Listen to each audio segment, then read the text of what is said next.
are children who describe being trained on cats to insert a knife up the rectum of a cat and rip it open as a training to doing the same with live babies.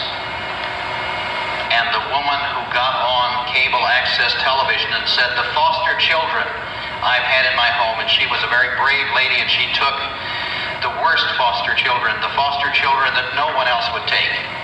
And one by one, they began to tell her about being involved in these satanic things. And she said one girl at Christmas time lay on the floor and screamed for 2.5 hours. She said, I can't get the sound of the babies crying out of my head. Christmas is the worst time because that's when we kill the most babies. The children I have talked to have all had to murder before the age of 2. I mentioned that last week, and we kind of went right on past it. That is something that is beyond anything I could comprehend. Right. But in some way, whether with the help of an adult's hand over theirs, or by having them practice, by getting them excited to be part of the adult scene. These children have never seen a normal life, for goodness sakes. They do murder.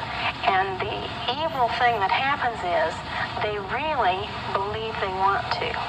They want to do what the older people are doing, and they're praised for that. And that becomes their goal, to be like the adults and to do these horrible things. There is a little part in them that I believe we all have, that natural, good, God-given part that knows it's wrong. But in a group and in the excitement of everything, they want to do that. They enjoy the sex. Children are capable of enjoying the sex. That was something I didn't know. Well, you know, why would they fight against it? A child will eat a bag of candy if you give it to them. They will take part in these things willingly. When they get out and begin to talk, that's very difficult for them to realize. We didn't realize it at first, that they actually wanted to do that, and that is part of the very sophisticated brainwashing job that they do on all of these children. The part that made me to believe this child's story was that when he finally said, this baby, he talked about several, but this particular baby had been killed, stabbed again, different way, but stabbed, he curled up in a fetal position. He was 9 years old when he was telling this story.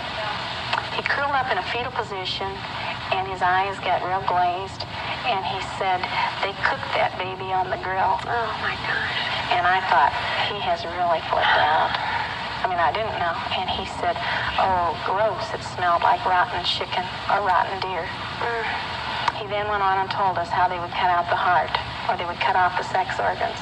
They would save them in the refrigerator, in the freezer. And this is a very typical thing that these kids talk about. They worship the sex organs. I suppose they're so into themselves, and it is life and nature and all of that. I don't, and it's very decadent, deviant. It is nothing a Christian person would care to even hear about. So that is part of the reason, I'm sure, that they do that. But he witnessed that, and they kept it for another ceremony. They will always use these bodies one way or another. I didn't get any answers from that child about what happened to the bodies. Where did they go? Eventually, the little ones that I was talking about first talked about throwing the babies in the fire. And I asked about that. And you mean they were dead and then they threw them in the fire? And the littlest one said, no, them was alive and them threw them, you know, like this.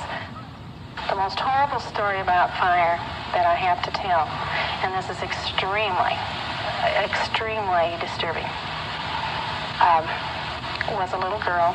She is a teenager, as she was telling me this story. And she was describing the barn where they used to go to have their meetings. And she told how they would gather outside of the barn and do their chanting. And then as they went on into the barn, they would be split into different groups. And she was never with any of her family. They all went to different places. And I asked her where she had to go, and she said, oh, I was always in the burning room. And as she went on and described the burning room, I thought, how she came out of this with any sanity at all, I don't know. She was very small child. They would take young children, and we're probably talking preschoolers. I don't think that they dealt much with the older ones. And they would hang them from a rafter in this barn. And there would be as many as 5 to 10 hung in a row. And they would be fully clothed, which is unusual because frequently they are all naked. The children, like this girl, were all given candles. And you can picture the ceremony as she described it. And the candles were lit one by one. Then the adults would go forward and they would pour from a cup some liquid on each of the children's clothing, which is obviously gasoline or kerosene. We didn't know that then. And then after whatever it was they had to do, they would give the signal and these others would have to go forward and set the children on fire. When they were done, they would just cut them down. The first child that this girl had to kill was a cousin, a little cousin. What does that do to you? What does it do to your insides? But you couldn't object because the children that objected were killed. Frequently, she said, people would come. They'd come as families, like we would go to some big festive gathering, not knowing that their child would be sacrificed. And she would describe the screams of the parents when they realized that their child had been killed. And she talked about them being cut down and how they would draw a circle around the body. And when she first told me those things, I knew she was telling the truth. It wasn't that, but I didn't understand it. And I still can't tell you every answer, but I know that circles are important. And during these rituals, they will draw the circles, or in some way they will have a circle, because they believe that these demons that come can't break through the circle to harm them.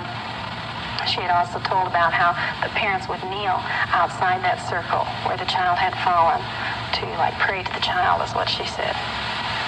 I've been told by people that know a lot more than I do that the reason for all of this death and murder is because of the belief in the demons and the power that they can get from that. And these people believe that the more innocent the victim, the more horrible the death, the closer you are at the moment of death, the more magic is released and the more spiritual power they get.